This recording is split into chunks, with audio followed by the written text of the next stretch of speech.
The Rebel Capitalist Show. I want to hear how you would set up the banking system compared to the way we have it now that would facilitate the spirit of the individual and the small and mid-sized business. So if you could kind of outline how the banking system works in Australia, I assume it's similar in the United States. I'll maybe chime in there, and then how we could make some changes there that would go from benefiting just a small group of corporations who are politically connected to benefiting the local entrepreneur that's the real growth engine of job creation. Yeah. Well, I think there are 3 or 4 principles, George. The first is, if you look at the way that banks make their money at the moment, they make most of their money from trading and from derivative speculation. Right. Than they do relative to the real stuff they should be doing, which is lending to businesses. So remember, there's a thing called Glass-Steagall, which basically created the gap between trading for their own right, and core banking. That was, of course, abolished some years ago in the US, and it's been the same in many other places too. That was a major mistake. And in fact, I would argue that the global financial crisis in 2008 was triggered predominantly by the fact that earlier they got rid of Glass-Steagall. Clinton, I think, got rid of it last time, right? Yeah. So the first thing I would do is to say banking is about banking. It's not about speculation and derivative trade. Now, you can create those entities separately, but they should not be connected to core banking. The reason is that particularly when interest rates are really low. Got hedge funds. When interest rates are really low, right? Banks make more money from speculative trading and trading on their own book than they do from core lending and core deposits, right? And that means that they don't focus on the right things. And by the way, it also increases huge risk into core banking, right? So that's the first thing I'd look at. The second thing is, if you talk to SMEs, I survey SMEs all the time here, real businesses, right? Mm-hmm. They cannot get the funding that they need to drive the innovation and creativity that they have to be able to take their business forward. They just cannot do it here in Australia. Right. What response do they typically get from the bank? Like if they go to a loan, the bank just says, sorry. Either they say no, you're too risky, or they say put your house on the line even for a relatively small loan. Oh, okay. So it really is, and a lot of the businesses that I talk with have ended up going to some of the neo lenders, so some of the new fintechs, but they charge very high interest rates. Sure. So the whole economic engine here of creating entrepreneurial activity amongst the small business sector, we've got 3 million small businesses here in Australia.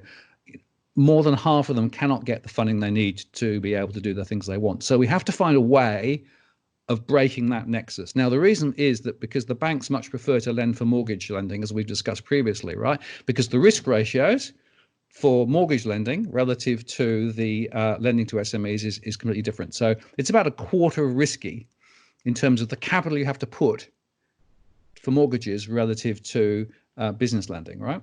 Now, that's because of the Basel rules, right? Those were actually cooked up by those, propeller heads up in Switzerland, right? And is now imposed top down across all banks around the world to protect the banking system, right? But what it's doing is it's actually directing activity away from real productive areas to mortgage growth. And you're talking about Basel III, Martin? Yeah. Okay, can you unpack that a little bit? I don't know how much research you've done there, but if you've done a little bit, can you unpack Basel III for the average viewer, and then kind of tell us how that is affecting the banks just exclusively going into mortgages and just ignoring the SMEs? Yeah. Okay. So the way you have to think about it is that there is a thing called a risk-weighted asset. So when you actually calculate the amount of capital that you have to hold on your balance sheet, right? And there's a set of rules about that, right? But what you do is you take your total, let's say, total mortgage pool, $1 million, right? Mm-hmm. But then you risk weight it.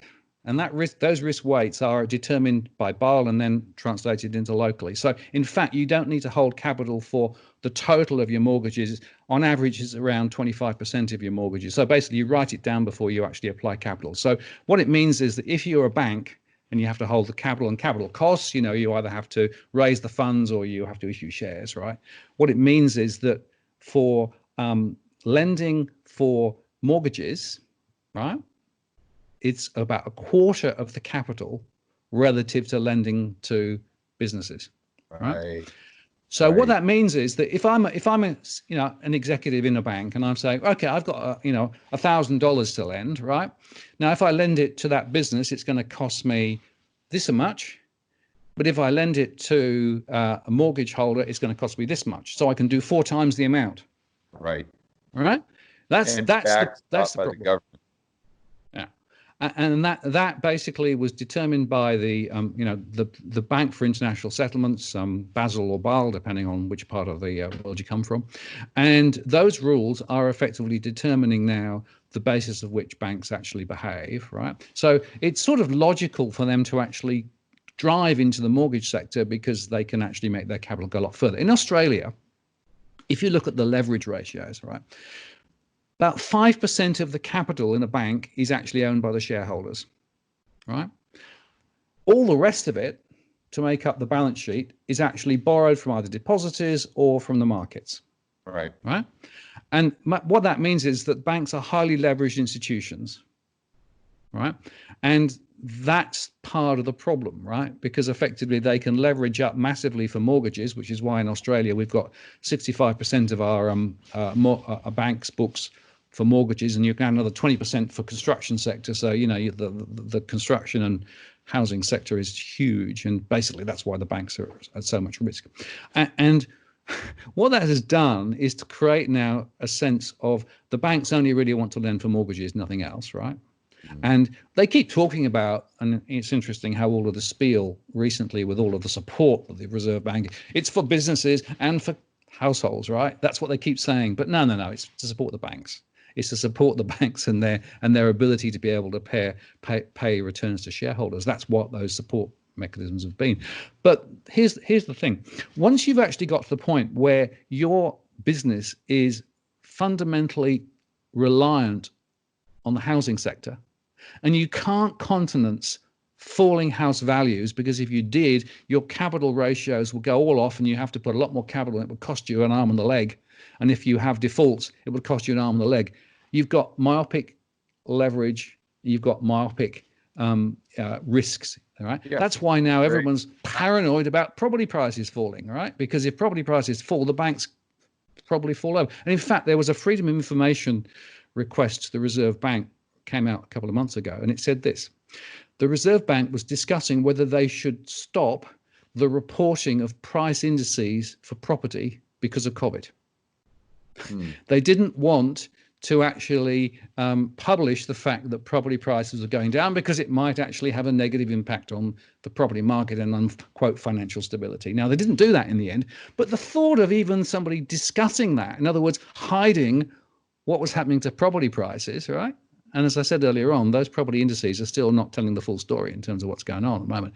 But people are now paranoid. So going back to what needs to change, you need to actually reduce the risks in the banking system by reducing the amount of lending for mortgages.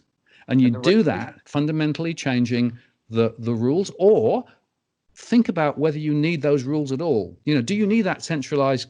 Why not allow the banks to make their own risk-based decisions, but take the risks and the rewards? Because the point I'd make at the moment is most banks are basically buttressed by the government and buttressed by the fact that, well, we'll get bailed out by somebody, right?